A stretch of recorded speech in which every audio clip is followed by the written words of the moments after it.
a Duo Jet, my custom electrode amp going into a vintage JBL speaker, and it's hot. It's almost 33 degrees Celsius in this recording room. There's no escape. Zum Wohl!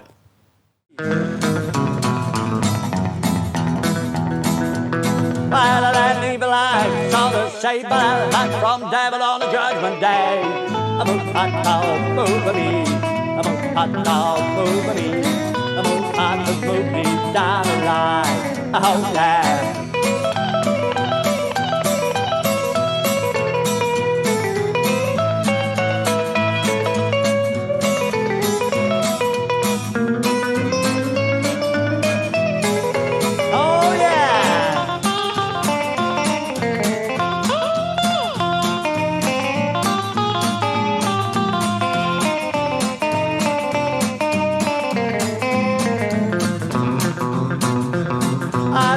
Smart race was won, but here come the devil who inherited and won.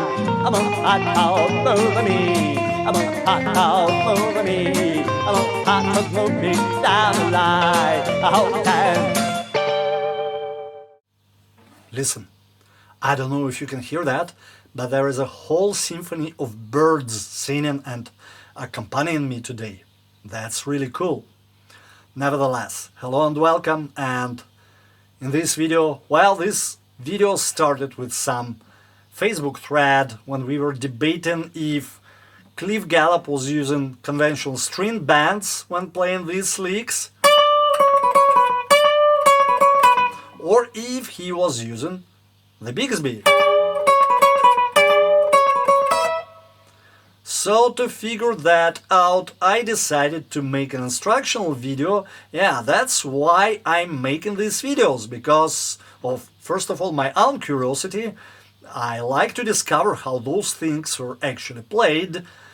And additionally to that Bigsby thing, I discovered a couple of more cool details, like finger picking in the intro of that very same song. We will discuss that in a minute.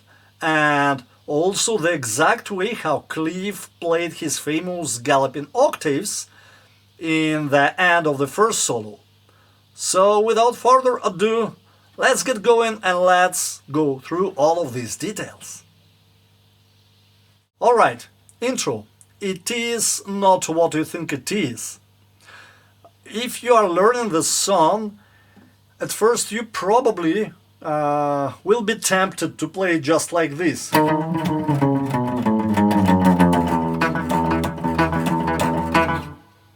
But if you listen closer to the original recording, you would notice some considerable unevenness. Unevenness between downstrokes and upstrokes, so it's unlikely those were played using normal conventional alternate picking. Just to remind you, Cliff Gallup was a finger picker / hybrid picker, so most likely he was alternating between downstroke with his pick and upstroke using his middle finger. Since I'm using a thumb pick, I will be using my index, and it will sound like this. That's already closer, but if you listen once again, you would also notice that those upstrokes are kind of more or less pronounced in the beginning of the lick, but almost non-existent by its end. And most likely it comes from the fact that Cliff was going from one string, so he was most likely playing this E major scale here instead of just going down on one single low E string. So he started on 4th, then 5th, and finally low E, 6th string, and that's why those upstrokes are heard in the beginning and almost missing when he, during those last notes, he plays on the low E string.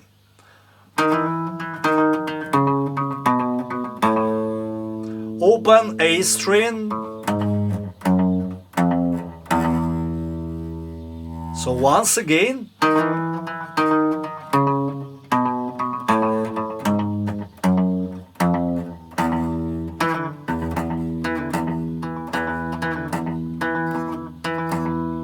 And now what's this? Well, this is also what you can hear on the original recording.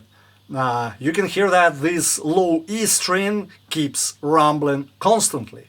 And this is how most likely Cliff was playing this. Watch my right hand.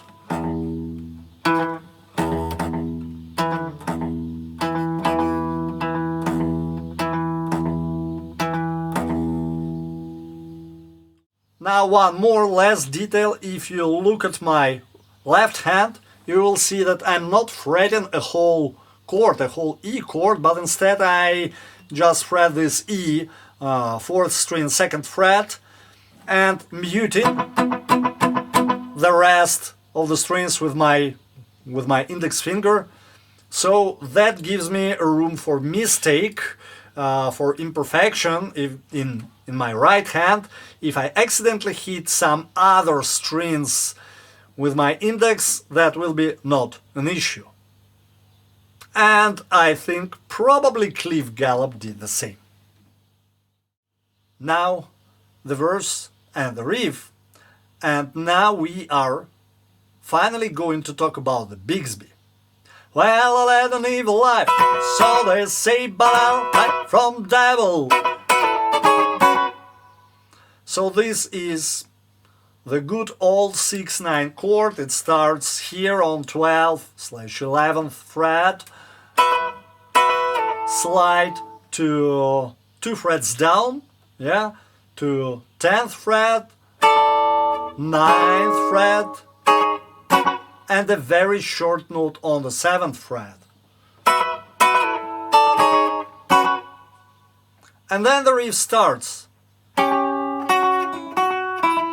And actually it starts with a double stop.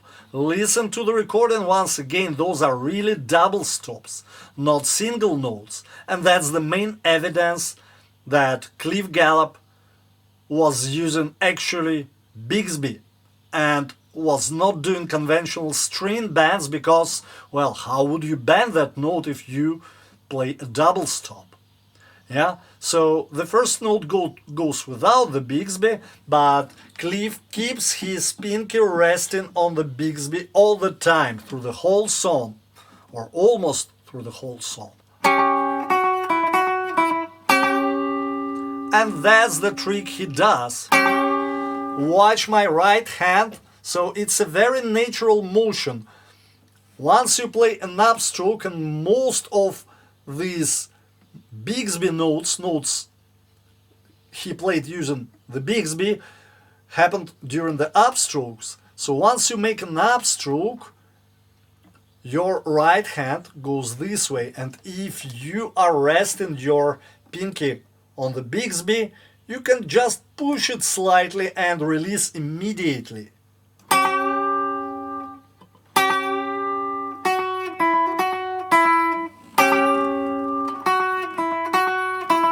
And then Cliff does the same on the next E note, which gives it a very special kind of vibe, that unmistakable sound that you can hear on the recording.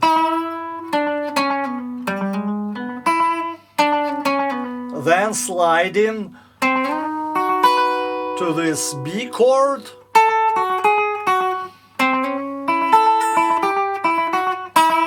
again this E note with the Bigsby.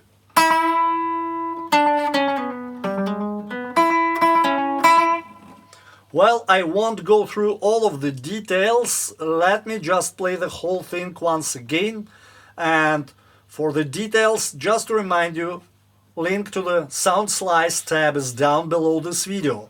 Well, I led an evil life, so they say, but I hide from devil on a job.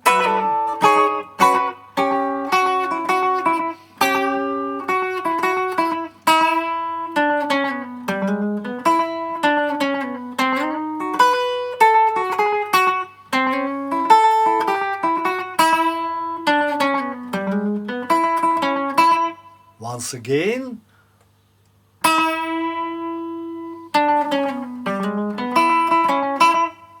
And that's it. Now we are ready to learn the first solo. It starts with those charismatic, for lack of a better word, charismatic triplets. And an important reminder, your pinky, keep it on the Bigsby all the time.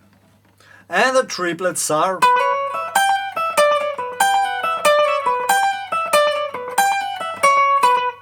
So within each triplet, the first note is played with the right hand, then a pull-off and an upstroke with the right hand. First triplet, second group, third and fourth. And the last notes are not a triplet, but instead just a couple of eighth notes. The next lick, slower, an accidental double stop, and the next one, the next lick, starts, yes, with this Bigsby thing. On B, it's B on second string, 12th fret, push and release the Bigsby,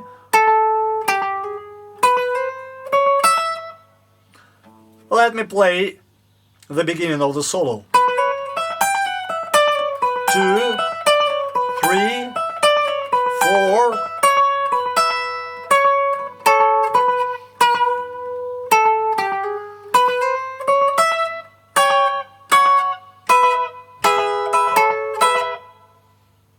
So, here in this lick, Cliff, I believe, plays using his finger picking, hybrid picking technique. Watch my right hand.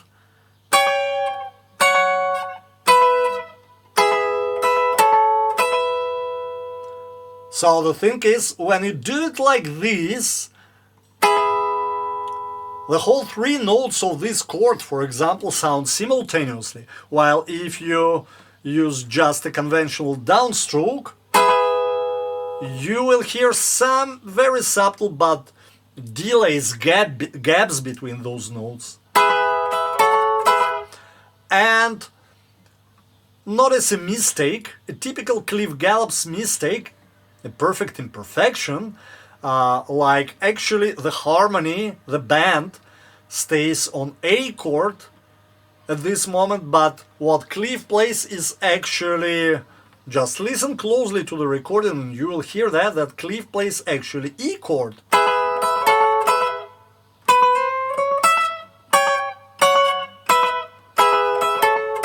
And then the next lick, and now this time it's not the Bigsby, it's a string band.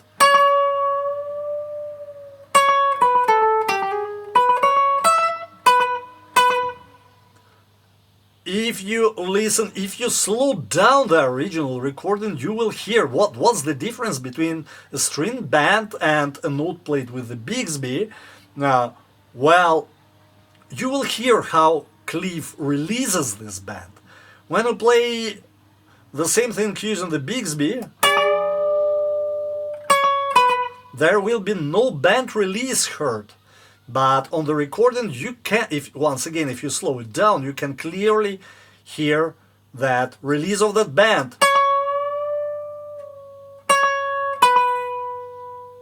And rhythmically, this lick goes like this. Let me try to sing it.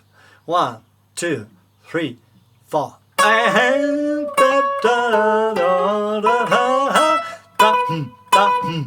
And now's the time for those Cliff Gallup's galloping octaves. Without further ado, this is exactly how he plays them, using this very fingering, second string and fourth string. And the reason for me to talk about this is that, well, actually, kind of for years, I thought that you could also play it on fifth string and second string and fifth string. But if you do it this way, then kind of your center of gravity of your left hand is ring finger, and the index finger is kind of trailing behind. while if you play it the Cliff Gallup's way, second string and fourth string, then the center of gravity is index finger, and the pinky kind of digs into those slides. So, and that's why the second string, that upper octave note, sounds more prominent and has more sustain. So when if you listen to the recording, you will hear that when Cliff slides those octaves up, it's not actually only the low octave note, but also the high octave note is also slid up. So that's how Cliff did it. Now an important honorary mention. Sean Mencher from High Noon. He plays that same lick yet once again differently. And let me try to reproduce it. He does it this way. Sorry. So, no slides at all. What Sean Mencher does instead is a pull off on the fifth string, then second string, and a quick change of the position.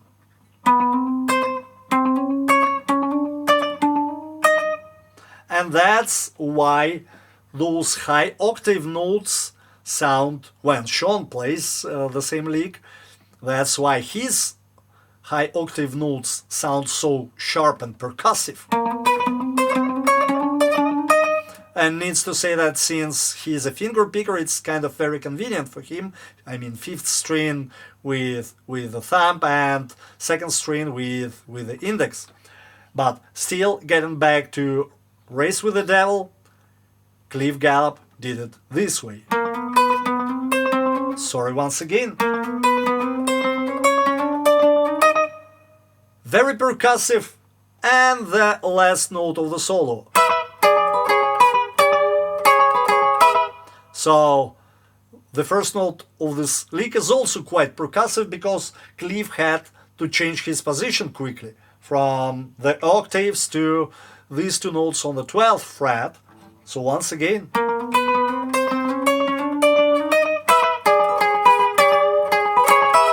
And here we have also double stops, triple stops, not single notes, not by any means.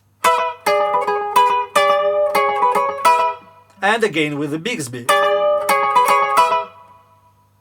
Oh yeah, that was quite a lot for one single rockabilly solo. Let me play it start to end.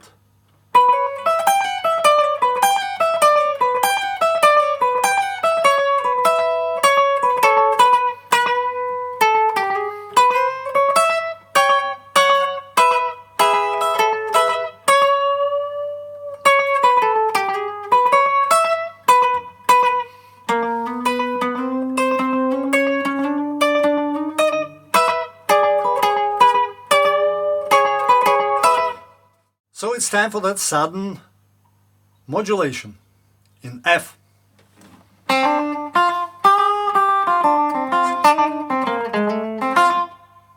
So this first lick, as you can see, this is yet one more bend, one of the two bends in the whole song. Because, once again, if you slow the original recording down and listen attentively, you will hear how Cliff releases this bend. Then quick hammer on and pull off.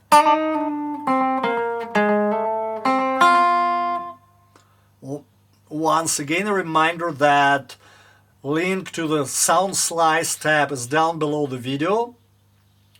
And then the next lick is that erroneous slide. Well, I believe Cliff would really be entertained if he knew that we would be discussing this simple plain mistake down to this level of detail. But let's do it.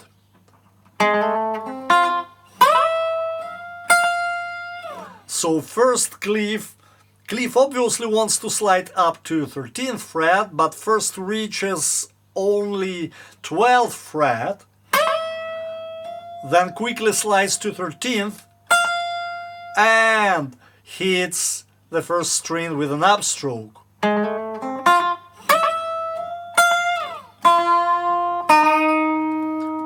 The next two notes sound a little bit inconveniently, I would say. Probably Cliff needed just some time, some sort of break to recover, to mentally recover from this mistake. And we have these two notes using the Bigsby. And then here we have not a single note but a double stop. So double stop centered around first string but with a touch of second. With the Bigsby, and then the next double stop with the Bigsby, and yet one more, and the next note. Well, if you listen to the recording, you will hear that it sounds strange. Maybe that was yet one more playing mistake by Mr. Gallup?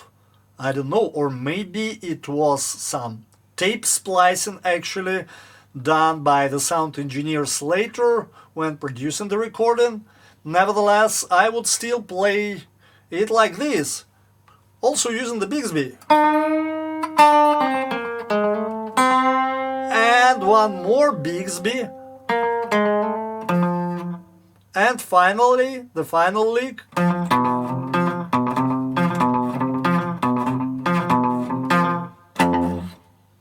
And that's the whole solo. It is surprisingly easier than the first one. Let me play it start to end.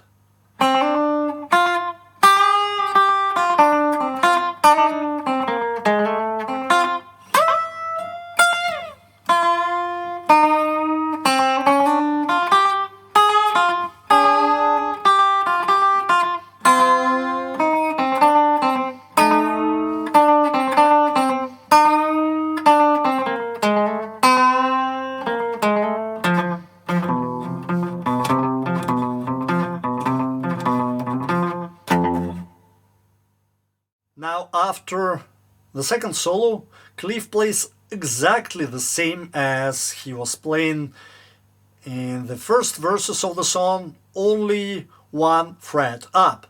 So not in E, but rather in F. Therefore, I won't go into all of the details once again, just to remind you that everything is in the tab, the Soundslice tab, the link is down below. Yeah, and the last thing which still needs to be covered is the final lick, the ending. Let me play it.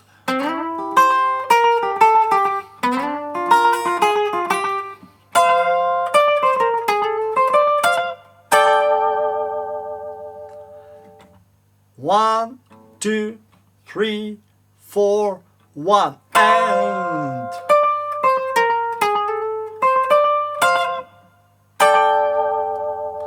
So it starts again with the Bigsby, an upstroke, this double stop on 13th fret,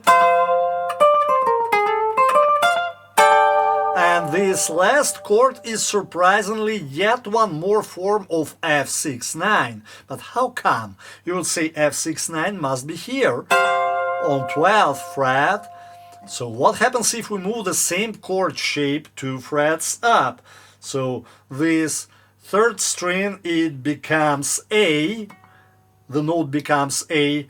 The second string, 15th fret, so A, which is third in the key of F. Then second string, 15th fret, D, which is 6th in the key of F. So we have third, 6th, 6th, and finally first string, 15th fret, G, which is second or 9th. So 6, 9. Once again, the only thing is that conventionally a 6/9 chord must not have the third, and we have the third on third string.